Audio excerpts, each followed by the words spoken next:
jurista e professor universitário e membro do PCP e do seu Comitê Central e deputado da Assembleia da República desde há muitos anos, alguns anos pelo Círculo Eleitoral de Lisboa e desde há 10 anos para cá pelo Círculo Eleitoral de Santarém, onde tem raízes familiares no Concelho de Alcanena,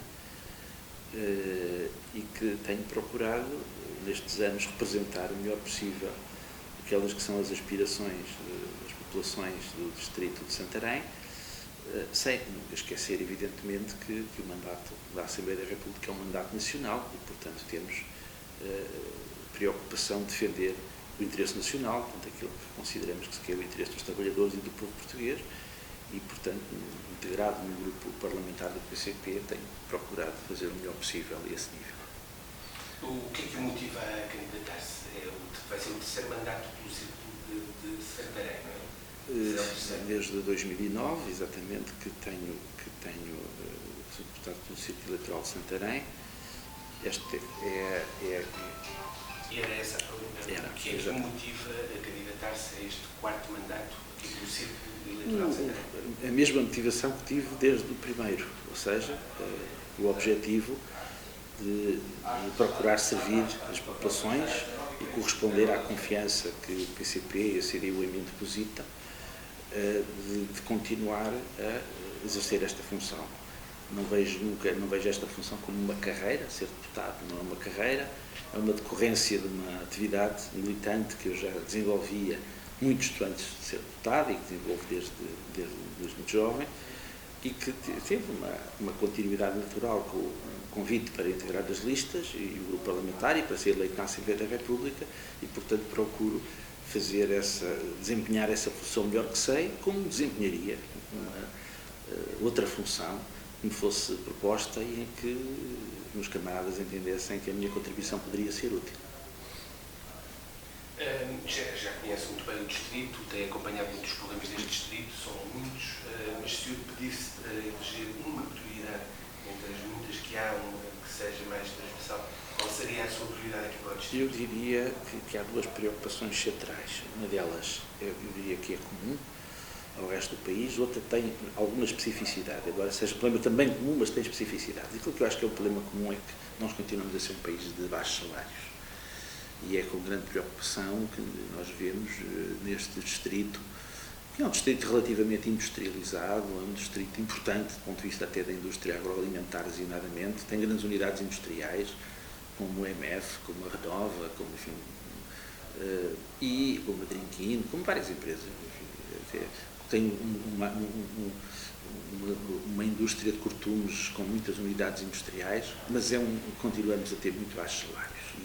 E eu creio que esse é um problema central da sociedade portuguesa, no seu conjunto, que diz respeito às famílias, à possibilidade das famílias terem uma vida melhor e a economia nacional também crescer. E, portanto, eu acho que esse é um problema que afeta este distrito, mas que afeta, evidentemente, o conjunto do território nacional. O outro problema é o da saúde. Eu creio que aqui existe muita dificuldade em recrutar profissionais para as unidades hospitalares, quer do Hospital de Santarém, quer do Centro Hospitalar do Médio Tejo. Houve muitas dificuldades, apesar de houve uma reestruturação do Centro Hospitalar do Médio Tejo, que foi com consequências, em alguns aspectos, desastrosas. Houve alguma recuperação nestes últimos 4 anos, com a correção dos erros mais clamorosos que tinham sido cometidos, mas continua a ser muito difícil. Há um déficit de profissionais muito grande nestes hospitais. Houve um atraso muito negativo nas obras do bloco operatório do Hospital de Santarém e continuam a faltar médicos de família em vários concelhos do distrito de Santarém. E o problema do acesso à saúde é um problema muito grave nesta região e tem particularidades nesta região.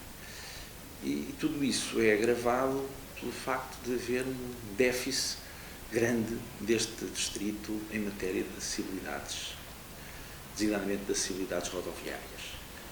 A situação da travessia do Tejo é insustentável. Nós temos pontes que atravessam o Tejo que são mais que centenárias e têm condições extremamente precárias, e estou a pensar particularmente na ponte Rainha Dona Amélia, que liga os concelhos do Cartacho a Salvaterra, não é? Perto de Muge.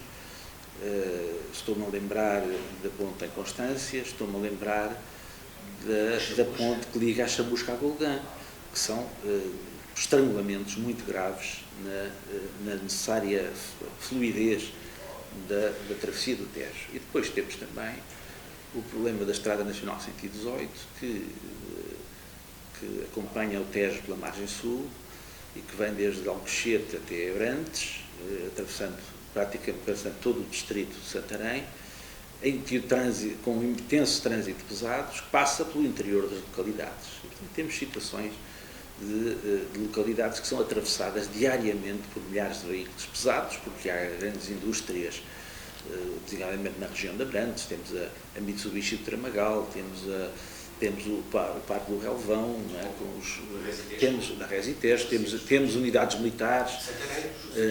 Exatamente, e portanto, o que é que vemos? Vemos que Sapora Correia é atravessada pelo interior, Benavente pelo interior e por aí fora.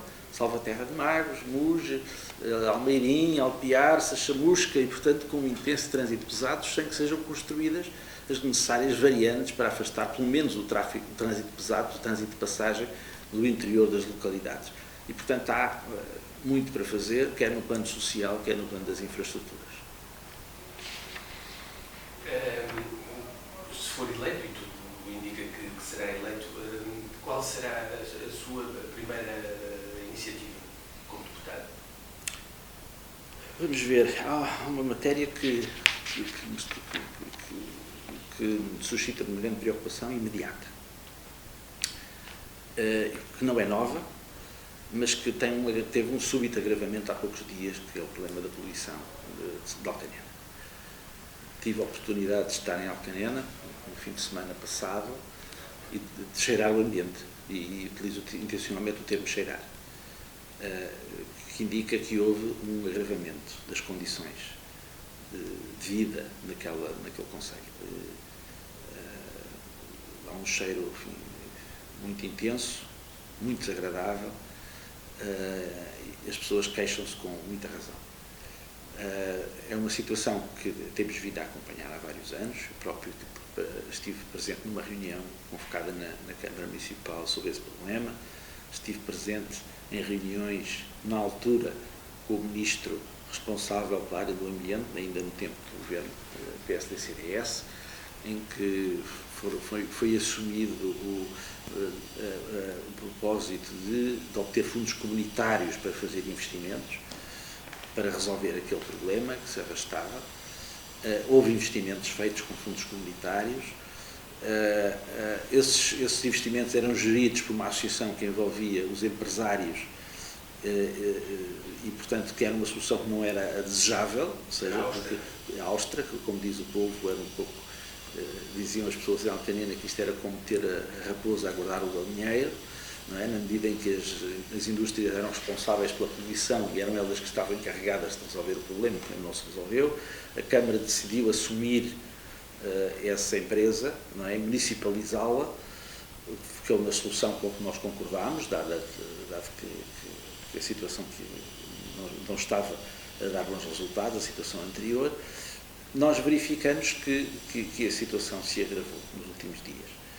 E entendemos que todos os níveis do Estado devem assumir as suas responsabilidades nesta matéria. Ou seja, em colaboração, evidentemente, com a Câmara Municipal, o Estado deve disponibilizar-se para apoiar os investimentos que sejam necessários para resolver este problema e fiscalizar devidamente, ou seja, tirar a Agência Portuguesa do Ambiente, o Ministério do Ambiente, não pode deixar de assumir aqui uma responsabilidade, porque aquela situação não pode permanecer. É uma situação muito grave.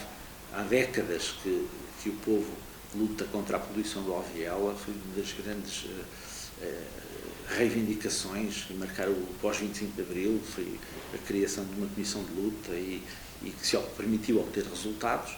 E, portanto, nós também nesta matéria não se pode andar para trás e, portanto, é preciso, de uma vez por todas, sem que isso, sem defender o encerramento de empresas, porque percebemos a importância que o setor dos costumes tem para a economia daquela região e os postos de trabalho que cria, mas tem que haver uma fiscalização rigorosa das condições ambientais em que essas indústrias funcionam e tomar medidas para resolver este grave problema ambiental. Sendo deputado eleito, como ainda há pouco falou nisso, sendo deputado eleito aqui pelo Distrito de Santarém, deputado da Nação. No entanto, eu até já, como jornalista, também já estive presente em várias reuniões em que dá conta do trabalho que faz ao longo, vai dando conta do trabalho que faz ao longo da legislatura. Como é que pensa fazer nesta próxima legislatura? Sim, eu vou continuar nessa linha, ou seja, como dizia há pouco, sabemos que o mandato é nacional, os deputados representam todo o país e por isso têm legitimidade para intervir sobre problemas de qualquer parte do país e, portanto, nós próprios o fazemos, círculos onde não temos deputados eleitos, mas o grupo parlamentar do PCP procura acompanhar o que se passa e intervir mesmo em problemas que sejam de âmbito regional. Mas nós não perdemos de vista um aspecto importante no exercício do mandato, que é o da proximidade. Nós sabemos que o mandato é nacional, mas sabemos também que há círculos eleitorais e que as listas são apresentadas por círculo eleitoral e que, dentro daquilo que são as suas possibilidades de intervenção, os deputados devem ter uma ação o mais possível próxima dos cidadãos. E nós praticamos isso. E, portanto, evidentemente que os deputados não são autarcas, portanto não se podem substituir às autarquias locais, não são procuradores de interesses locais, mas têm, do nosso ponto de vista, o dever para com os cidadãos que representam na Assembleia da República de ter uma ação política próxima dos problemas, para os conhecer melhor, para poder intervir sobre eles e evidentemente que no quadro da Assembleia da República há sempre a possibilidade de ter uma intervenção que permita a resolução de problemas de âmbito regional. Por exemplo, nós é com grande satisfação que vimos que neste mandato obtivemos uma grande vitória, que foi a inscrição orçamental da construção da residência para estudantes da Escola Superior de Desporto de Mar. Foi um aspecto concreto. Fiz uma visita à escola, várias vezes que já lá fui, e o facto de verificar que o projeto ficou inacabado e que dentro do campus ficou o terreno onde era previsto construir a residência.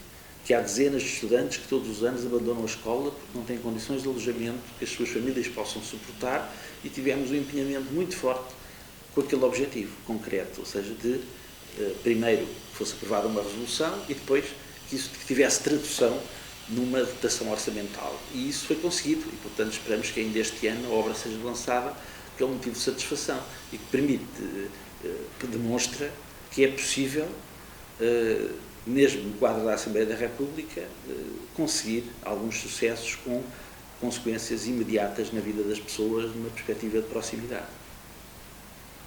Residência de estudantes de Tomar ou de Rio Maior. Rio Maior. Rio Maior.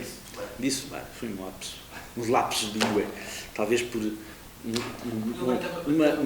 foi uma obra qualquer agora em Tomar. Não, foi uma. Não, eu disse Tomar, é impressionante. Nem me apercebi. É como é que se diz? Um lapso de simpatia com o Politécnico de Tomar. Mas, de facto, a escola é do Politécnico de Santarém e é em Rio Maior. A Escola Superior de Desporto de Rio Maior. Em suma, eram estas as questões. Isto são entrevistas breves. No entanto, lhe fazia mais uma pergunta extra. Não sei se depois se vou pôr ou não, depende do tempo que a gente tem. Já estamos com 12 minutos. Sobre a tal do maquia, um tema que agora, subitamente, o PAN, o Bloco de Esquerda também já trouxe isso à Aliça, o CDS, vieram todos um pouco falar, tratando-se aqui de um distrito onde há uma forte presença da tauromaquia, ou forte, entre aspas, porque as corridas todas aqui em Santarém também não têm muitos aficionados. Mas como é que o PCP se revê nisso? Eu sei que os verdes aqui na Câmara de Santarém, o Francisco Madeira Lopes votava sempre contra. Quando era apoios para apoiar isto ou aquilo, era uma questão de princípio nacional. Ora bem, nós aí temos uma posição, que é uma posição que assumimos com franqueza e que não temos uma posição em Santarém e outra No resto do país, não. Fez uma pergunta a mim. Ora, a minha posição é assim, eu não me posso considerar um aficionado. Eu não tenho essa cultura. Eu fui criado no meio suburbano, lisboeta, embora tenha a recordação dos longos períodos que passei em Alcanena, do entusiasmo com que os conterrâneos da minha família, os meus conterrâneos nessa altura, assistiam aos espetáculos tauromáquicos que passavam na televisão. E, portanto, reconheço que há nesta região uma cultura tauromáquica que, particularmente nas zonas mais rurais, é muito acentuada. E eu acho que nós devemos respeitar isso. Ou seja, eu não me podendo considerar um aficionado, eu respeito essa cultura, reconheço que ela de facto existe, e creio que não se deve ter uma atitude de hostilidade ou de insulto relativamente a essas populações e relativamente à tauromaquia.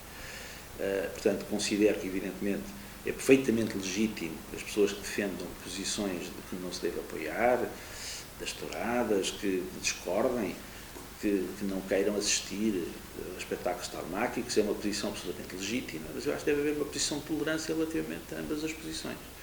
E eu acho que isto não se resolve por via do proibicionismo, ou seja, quando o PAN apresentou na Assembleia da República um projeto de lei que se limitava a dizer que são abolidas as touradas e que é revogado tudo o que contraria o disposto no artigo anterior, é uma irresponsabilidade.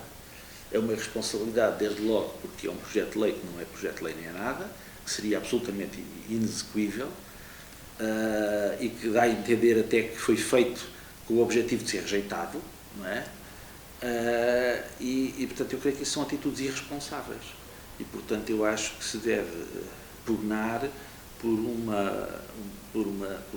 pela tolerância entre visões diferentes do mundo e da vida, incluindo sobre a tauromaquia, e, portanto, devem-se respeitar as pessoas que não gostam de touradas e que não assistem a elas, como deve ser respeitada a posição contrária das pessoas que gostam desse espetáculo, que se identificam com ele, que se consideram aficionados. E, portanto, eu creio que temos que encontrar uma forma de conviver pacificamente com ambas as visões e não aceitar uma posição que é uma posição muito típica do PAN, que é de uma profunda intolerância relativamente a opiniões contrárias e de procurar impor à força um determinado modo de vida. E, portanto, nós com isso não nos identificamos.